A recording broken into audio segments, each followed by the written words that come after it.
Yeah, could you just talk a little bit about, well, first your experience as a woman filming in Palestine and Israel, and Abeer, if you could talk about your experience as a woman, and it kind of showed it in the film, but maybe more your experience coming to the United States. Oh. Um, I came to the United States before in 2007, 2006 actually, to visit Baltimore just to see what America is really like. And right away in the airport, you're treated as a Palestinian, although I have an Israeli ID, but since Israelis have to make sure who are the people getting on their planes and getting off their planes, so we Arabs have a label on our passport somehow, and there is always, you know, the investigations in the airport, which already give the states, like give someone coming as a Palestinian and as a woman, you come to the States and your first experience is dealing with Israelis here too. So it's not, the beginning and the end of leaving and coming to the States as an Arab is always horrible, just like going to Israel. But as a woman specifically to live here, I'm starting to find many similarities. I always had a lot of anger towards my society for not being able to do things as a woman, thinking that, you know, the men in my society are backward and idiots, but apparently it's a universal thing. We're all, wherever I'm gonna go, obviously there are gonna be men standing in my way saying, stop being a victim. We don't wanna hear you complaining. So it's not really different here. Till now it's been the same experience, only here nobody knows me. So at least I don't have to worry on walking down the streets and saying things. I don't care, I don't represent anyone here. Back at home, it's more, you know, you represent your family and your people. So it's easier here for me to be speaking out without feeling like a pressure from that somebody might be offended because it's my family, not because of what I'm saying. So that's a bit easier, but if you come to the music, it's the same again. The industry is very sexist, so it's very hard for women to come out and do it in the right way, because if I'm not half naked, they don't really want to hear what I'm talking about. So it's just it's still a struggle, and I don't feel much change or difference between here and there. I'm actually finding out that the US and Israel are twin sisters, and yeah, it makes it very hard. My experience? It was more about me being, like, at certain points in making the film, it's about me being Palestinian American than being about being a woman. For instance, when I go to the airport, I'm sure there's Palestinians that traveled back home. They can say the same story. We're held in the airport for anywhere between 4 to 10 hours. I'm usually held for about 7. That's my magic number. And they interrogate you, and they throw you from one person to the next security to another agent, and they just make it so you never want to go back. And sometimes, but the worst thing about it is the fear of not knowing if you're going to be able to get in.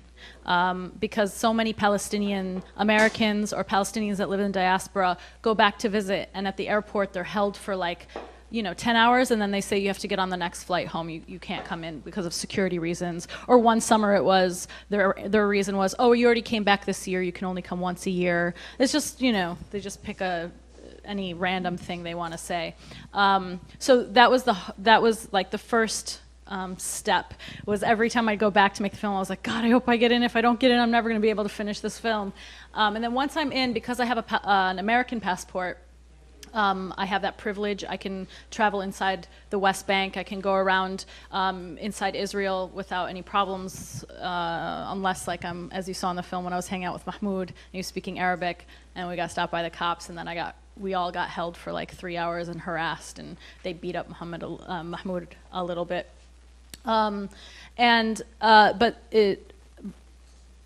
Gaza was another story. It was very difficult to get into Gaza. It's like an open air prison. There's only 2 ways into Gaza, and it's through either Egypt or Erez, and they don't let many people in. So every time I was able to get in, I felt very fortunate. Because I know many people who have family there who wish they could go visit them and they can't. So that was very difficult. I'd be begging organizations to take me in with them for like months. Like sometimes I'd go there and I just for 2 months, all I would be doing is writing emails to people, please take me into Gaza with you, I have to finish the film. and then you know, in Gaza, it's like another story when you're filming there. You just, like, you don't know when the electricity is going to shut off. You can't, things you take for granted here, like charging your batteries.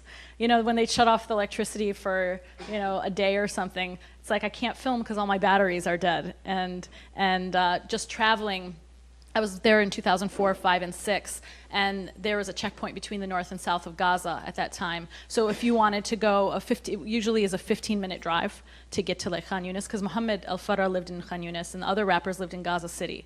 So when they'd get together, Muhammad would have to come up from Khan Yunis, or we'd go there, and you'd get stuck at this checkpoint, and as you saw in the film, sometimes for 20, 30 minutes, sometimes 8 hours. Sometimes they just close it for like a week randomly, and then people are stuck on either side and they can't go to their family's house or they can't go to work.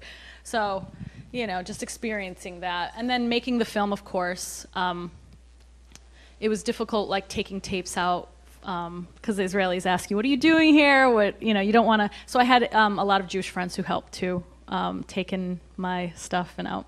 So that's, but as a woman, it wasn't, it was, you know, I didn't have any issues with that, so.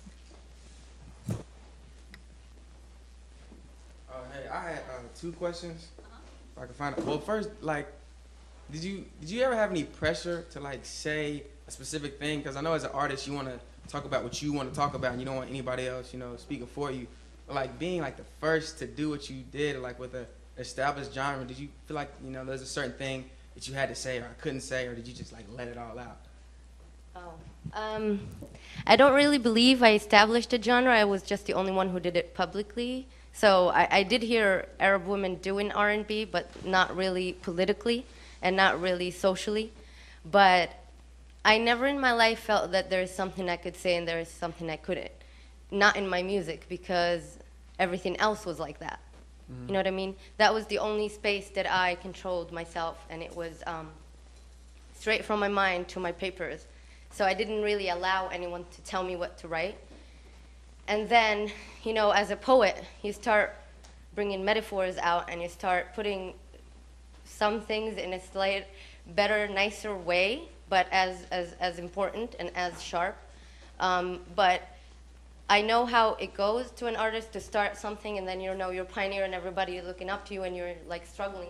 I'm not really doing much yet because of the situation of the industry itself, as underground hip-hop is still not developed here in the States where it was actually created. It's not really appreciated and respected yet. People have to be independent artists who have to open their own labels, who have to fund everything to write what they want.